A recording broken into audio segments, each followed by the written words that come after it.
Chairman Pakistan peoples party Bilawal Bhutto Zardari کا کہنا ہے کہ پرانے سیاستدانوں کو گھر بٹھانا ہوگا، کسی کو دوسری یا چوتھی بار وزیر اعظم بنانے کے بجائے نوجوانوں کو موقع دیں۔ پرانے سیاستدان اب آرام کریں، ہمیں کٹھ پتلی راج قبول نہیں۔ ایبٹ آباد میں جلسے سے خطاب میں ان کا کہنا تھا کہ طاقت کا سرچشمہ عوام ہے اور عوام کو ہی سارے فیصلے کرنے ہیں۔ اگر لاڈلا بننا ہے تو صرف عوام کا لاڈلا بننا ہے، 2018 کی سیاست قبول نہیں۔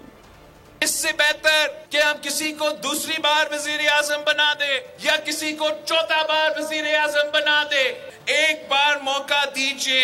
اگر آپ ہمیں موقع دیتے ہو، یہ میرا آپ سے وعدہ ہے کہ میں کبھی آپ کو مایوس نہیں کروں گا۔ ہمیں نہ کوئی کٹ پتلی قبول ہے۔ پاکستان پیپلز پارٹی کا یہ فلسفہ ہے کہ طاقت کا سرچشمہ عوام ہے، عوام کو سارے فیصلے لینے چاہیے۔ لاڈلا اگر بننا ہے تو عوام کا لاڈلا بننا ہے۔ پاکستان کو 2018 میں تباہ کر دیا، ہم وہی سیاست کو پھر سے قبول نہیں کریں۔ سبسکرائب کریں اور بیل دبائیں تاکہ کوئی خبر رہ نہ جائے۔